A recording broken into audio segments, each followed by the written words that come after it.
sebagai cara hidup, sebagai kebiasaan hidup. Nah, karena Quran itu dipandukan pada kita untuk dijadikan pedoman hidup, itu Allah berfirman di surat Al-Jathiyah ayat 20. Hadza basairun linnas wa hudan wa rahmatan liqaumin yuqinun. Hadza basairun Al-Quran ini basairun linnas, pedoman untuk manusia, wa hudan dan petunjuk, wa rahmat dan rahmat liqaumin yuqinun untuk orang-orang yang yakin. Tadi yang di surat Al-Baqarah ayat 185, Quran sebagai hudan linnas wa bayyinatin wal furqan. Yang di surat Al-Jathiyah ini basairun linnas wa hudan wa rahmah. Kalau di surat An-Nisa ayat 68, wala hadainakum siratan mustaqim, dan sungguh Allah memberi petunjuk kepada kamu kepada jalan yang lurus. Lah jalan yang lurus itu apa? Al-Quran itu. Maka di surat Al-Isra 9 disebutkan Quran itu jalan yang lurus. Inna hadzal Qur'ana yahdi lillati hiya aqwam. Jadi sesungguhnya Al-Quran ini memberikan petunjuk, mengarahkan ke jalan yang lebih lurus. Kalau di awal surat Baqarah tadi, dzalikal kitabu la raiba fihi hudan lil muttaqin. Quran ini untuk petunjuk bagi orang-orang yang bertakwa, orang yang akan bertakwa, orang yang sedang bertakwa.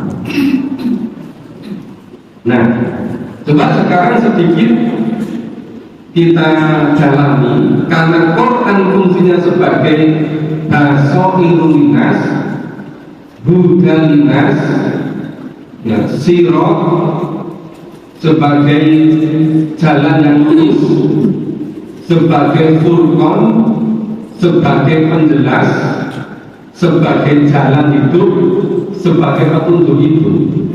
Maka Al-Quran itu perlu kita pahami isinya.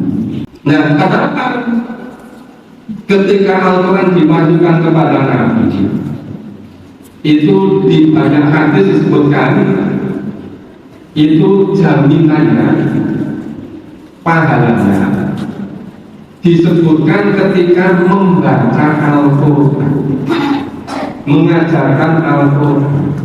Karena Rasulullah, para sahabat, bangsa Arab itu bahasa sehari-hari, itu bahasanya bahasa Arab.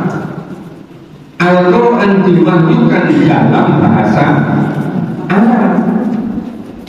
Maka ketika Rasulullah membacakan wahyu, orang-orang mendengarkan, kemudian menelipkan, itu ngerti isinya.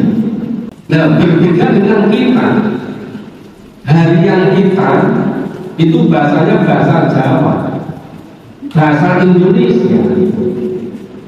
Sehingga kalau membaca Quran tapi tidak diterjemahkan, itu belum tentu ngerti isinya. Padahal fungsinya sebagai petunjuk, sebagai jalan hidup.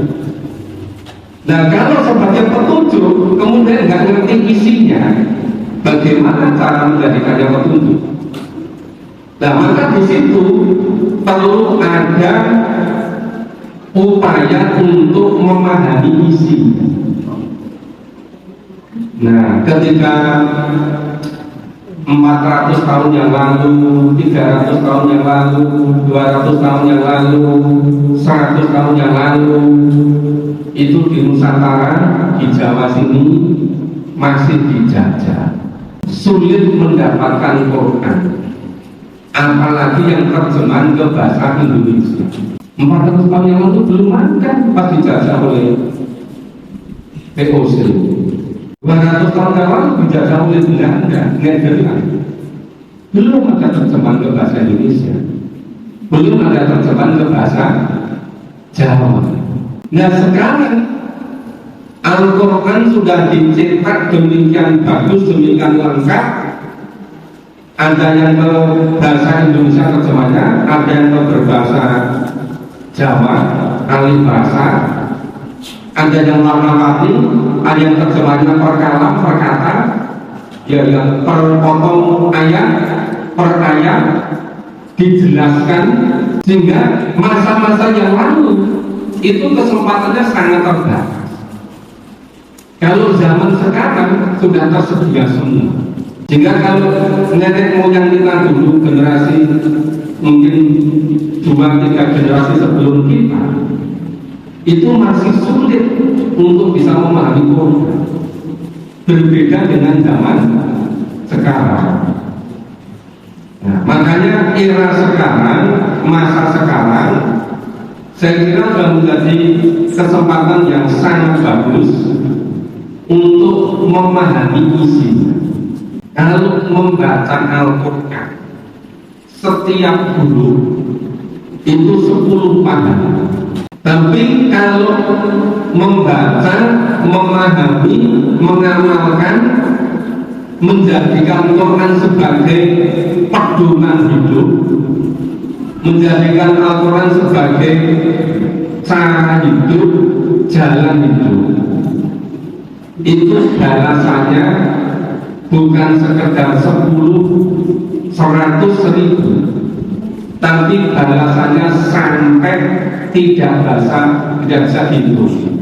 Kalau balasannya itu surga, di surga selama-lamanya, tidak ada batas akhirnya. Itu menghitungnya gimana? Itu jaminan orang yang menjadikan Quran sebagai pedoman hidup, sebagai petunjuk hidup, sebagai jalan hidup. Balasannya itu surga, di surga selama-lamanya.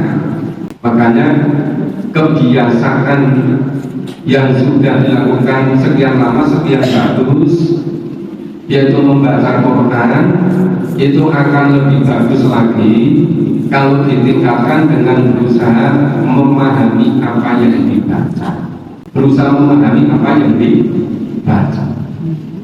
Makanya termasuk sholat, biasanya kalau saya memahami, saya berusaha membaca ayat surat yang kira-kira makmum itu mengerti isinya, supaya bisa nyambung, supaya bisa mengikuti, memperhatikan. Dan kalau misalnya baca surat ayat yang makmumnya itu tidak mengetahui isinya, itu nanti perhatiannya bisa kemana-mana, tidak fokus kepada sholat. Sehingga sholat ketika membaca ayat surat yang kita ngerti isinya, itu sangat berbeda dengan yang kita tidak ngerti isinya. Saya kira memang sudah saatnya kita berusaha untuk mengetahui isi makna dari apa yang kita baca. Dengan nanti kalau kita mendengarkan, kita juga ngerti apa yang kita dengarkan, isinya apa. Nah, itu nanti secara bertahap. Ya, tentu belum bisa cepat-cepat. Jadi yang selama ini kebiasaan membaca Al-Quran, terutama pada bulan Ramadan, itu sangat bagus. Dan akan lebih bagus lagi kalau berusaha memahami isinya. Walaupun mungkin yang dibaca tidak sebanyak ketika tidak memahami isinya. Ingat saya sejak saya kuliah dulu, itu Pak Quraisyah itu sudah sering menyampaikan, itu kalau membaca misalnya 100 ayat Quran nggak ngerti isinya, itu kalah dengan membaca 10 ayat tapi ngerti isinya. Itu pembaru di dunia Islam yang hidup abad ke-13, yang kemudian berkumpul di Yahudi, itu sampai punya pendapat begini: membaca Quran tidak mengetahui isinya, membaca saja. itu masih termasuk orang yang meninggalkan Al-Quran, belum menjadikan Quran sebagai pedoman. Membaca Al-Quran mengulang-ulang sampai hafal, tetapi tidak mengetahui dan mengamalkan isinya, itu juga masih masuk meninggalkan Al-Quran, belum menjadikan Quran sebagai pedoman. Membaca Al-Quran, menghafal, memahami isinya, tetapi tidak berusaha mengamalkannya dalam kehidupan, itu masih masuk kategori meninggalkan Al-Quran, belum menjadikan Quran sebagai pedoman hidup, belum menjadikan Quran sebagai jalan hidup. Jadi orang yang memenuhi kewajiban terhadap Quran, innalladzina farada 'alaikal Quran, sesungguhnya dia Allah memfardukan atas kamu Al-Quran, dan hadza basarun nas sebagai pedoman untuk manusia. Itu ketika membaca, memahami, mengamalkan isinya, menjadikan Quran sebagai jalan hidup, sebagai pedoman hidup, sebagai ketentuan hidup, sebagai rujukan. Yang itu kemudian dari pendapat Ibnu Taimiyah diteruskan oleh muridnya Ibnu Qayyim Jauziyah, terus beruntun itu.